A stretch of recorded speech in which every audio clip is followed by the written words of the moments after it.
సామాన్యంగా అందరూ అనేది ఏమిటంటే మద్య మాంసాలు తీసుకోకుంటే మానవ సంబంధాలు ఉండవు, బంధుమిత్రులు ఆదరించరు, పెళ్ళిళ్ళు కావు, చుట్టాలు రారు, ఇలాంటి ఒక మాట జనంలో వినబడుతుంది. అది ఎంతవరకు నిజమంటారు? అది అస్సలు నిజం కాదండి, వాస్తవానికి కానే కాదు. నేను కూడా మా అమ్మాయికి పెళ్లి చేశాను 2 సంవత్సరాల క్రితము. నేను చెప్పిన ప్రతి బంధువు వచ్చారు, ప్రతి బంధువు వచ్చింది. 5-6 వేల మంది వచ్చారు. అంటే మాంసాహారులు అందరూ నాకున్న బంధువర్గం అంతా వాళ్ళే కదా.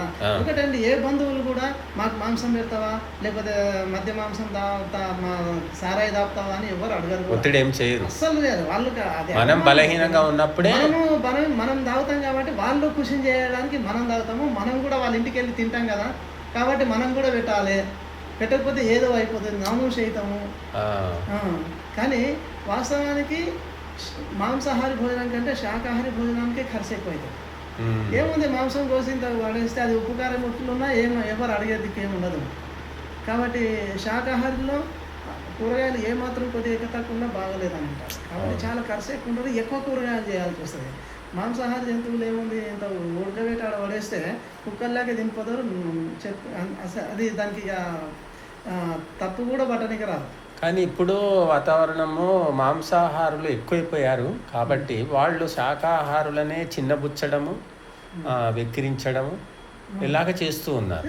వాళ్ళది అవైజ్ఞానికమైనప్పటికీ సొసైటీకి తెలియదని, 10 మందిలో తిరగడం రాదని, వీళ్ళంతా అనాగరికులు, అంతా వాళ్ళు. నేను పిసినారులనే నేను ఒక ముఖ్యమైన సంఘటన చెప్తానండి. జ్ఞానేశ్వర అని ఒక విశ్వబ్రాహ్మణుడు.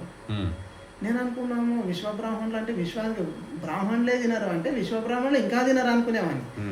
అయితే ఆయన ఒక పెద్ద జడ్జి. నేను వారి దగ్గరికి వెళ్ళి, అమ్మాయి పెళ్ళిడికి వచ్చింది, ఏమండి మా ఆర్య సమాజంలో ఒక మంచి వ్యక్తి ఉన్నాడు, రంగాచార్యులని, ఆయనకు 4 కొడుకులు, ఒక కొడుకు, 80 మంది ఆ సాఫ్ట్వేర్లు అంతా ఆయన కింద పనిచేస్తారు, మంచి వ్యక్తి, 80 మంది.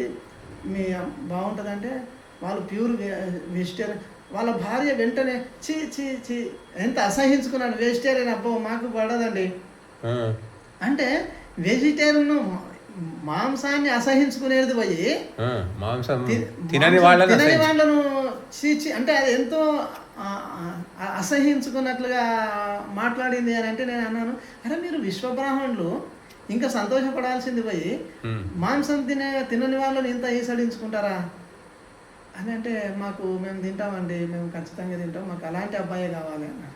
అంటే చూడండి ఎంత అక్కడ జడ్జి, ఒక న్యాయస్థానంలో జడ్జి చెప్పేటటువంటి తీర్పు తీసేటటువంటి ఒక జడ్జి స్థానము ఏ విధంగా ఉంది అంటే అంత స్థితికి చేరిన ఆయన సంస్కారము మారలేదు.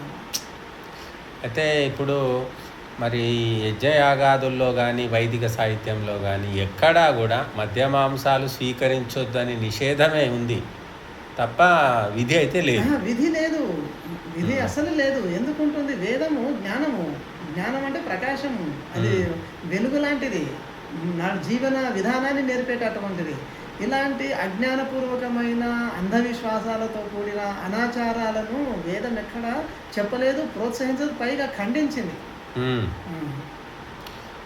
మరి ఇప్పుడు ప్రభుత్వాలు ప్రజల ఓట్లకు ప్రాధాన్యం ఇస్తున్నాయి తప్ప ఈ దురాచారాలను మాన్పడానికి ఎటువంటి ప్రయత్నం కూడా చేయడం లేదు. ఒకవేళ మంచి మాటలు కింద చెప్తే ఏ ప్రభుత్వము మాంసం తినొద్దు, మద్యం తాగొద్దు, మీరు సదాచారులుగా ఉండండి, ఇవన్నీ మేము వాళ్ళకు ఓట్లు వేయడేటప్పుడు వాళ్ళు ప్యూర్ వెజిటేరియన్ పెడితే ఎవ్వరు ఓట్లేరు.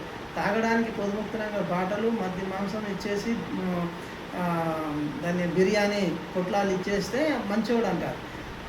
అలాంటి వాళ్ళకే ఓట్లు కావాల్సింది, వాళ్ళకి అధికారం కావాలి. ఎట్లయితే ఉంది, ప్రలోభ పెట్టో భయపెట్టో రకరకాలుగా ఇది చేసి వాళ్ళు అధికారంలోకి రావాలి. వాళ్ళకి తెలిసిన విద్యనే అది కాబట్టి వాళ్ళు కూడా అందులోనే, వాళ్ళకు కూడా ఇది చెడ్డదని అనిపించదు, మంచిదని అనిపిస్తుంటుంది. అంటే ఎక్కువ మంది దానివల్ల సహకరిస్తున్నారు, దానివల్లనే వాళ్ళు అధికారంలో కూడా వస్తున్నారు కాబట్టి. ఇప్పుడు విగ్రహారాధన హిందూ మతం యొక్క ప్రధాన లక్షణం లాగా మారింది నాడు.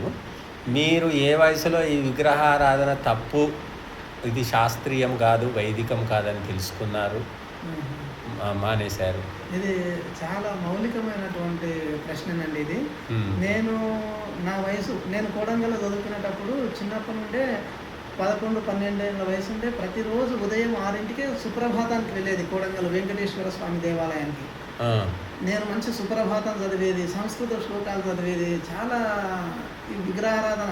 అంతెందుకు నాకు 17 ఏళ్ళ వయసులో ఉన్నప్పుడు ఒంటరిగా సైకిల్ మీద శ్రీశైలం వెళ్ళొచ్చాను. ఎందుకు? మొక్కుకోవడానికి. పైగా 1986లో నాకు అప్పుడు 18 సంవత్సరాల వయసు. సైకిల్ మీద మే నెలలో ఈ సమయంలో ఎర్రటెండలో ఒక్కరిని తిరుపతి వెళ్ళి వచ్చాను సైకిల్ పైన. అప్పట్లో అంటే భక్తి. ఎందుకు? నేను చిన్న ఉన్నప్పుడు మా అమ్మ చెప్పేది ప్రతి శనివారం వచ్చింది అని అంటానంటే దేవుని బావి అని ఉండేది మా ఊర్లో. ఆ బావికి వెళ్ళడము, చిన్న బిందె తీసుకొని పోయి నీళ్లు తీసుకొచ్చి మా ఇంట్లో చిన్న చిన్న విగ్రహాలు ఉండేటివి, వాటిని చింతపండు పెట్టి బాగా ఆడబొమ్మ మగబొమ్మ మనకు మంచిగా అర్థమయ్యేది. ఆడబొమ్మ ఎట్లుంటుంది, మగబొమ్మ ఎట్లుంటుంది, వాటిని బాగా చింతపండు పెట్టి రాకి బంగారం లేక విగ్రహాలను తయారు చేసి పూజ చేసేది. తర్వాత ప్రతి శనివారం మా పొలంలో ఆంజనేయ స్వామి విగ్రహం ఉండేది. అక్కడ మా అమ్మ చెప్పేది, నాయన తాత దగ్గరకు రా అంటే, ఆడ దేవతలు అయితేనేమో అమ్మ దగ్గరకు రా అండి, అమ్మమ్మ దగ్గరకు రా అని చెప్పింది. మగ దేవతలు ఉంటారు కదా తాత దేవ, ఎందుకంటే వాళ్ళ అమ్మ అంటారు కదా, మాకు తాత దేవుడు. మేము పొలంకి వెళ్ళి హనుమాన్ తాత ఆంజనేయ తాత మాకు పుట్టేడు గింజలు కావాలని మొక్కుతుంటే, మాకేమేరు పుట్టేడు అంటే కూడా తెలియదు, కానీ మా అమ్మ చెప్తుండే పుట్టేడు గింజలు కావాలని మొక్కురాండి బిడ్డ అంటుండే. మేము పోయి హనుమాన్ తాత పుట్టేడు గింజలు వండాలని మొక్కి వస్తుంటే, అమ్మవారి దేవాలయాలు మైసమ్మ పోషమ్మ అయినా కానీ ఆ విధంగానే చేస్తుంటే.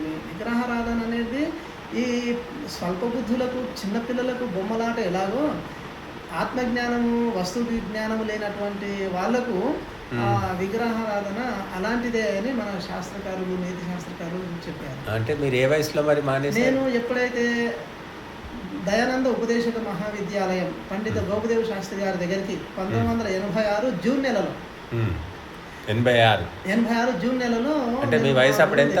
అప్పుడు 18 ఏళ్ళు. తిరుపతి వెళ్ళొచ్చిన 1-2 నెలలకే అక్కడికి వెళ్ళడం జరిగింది.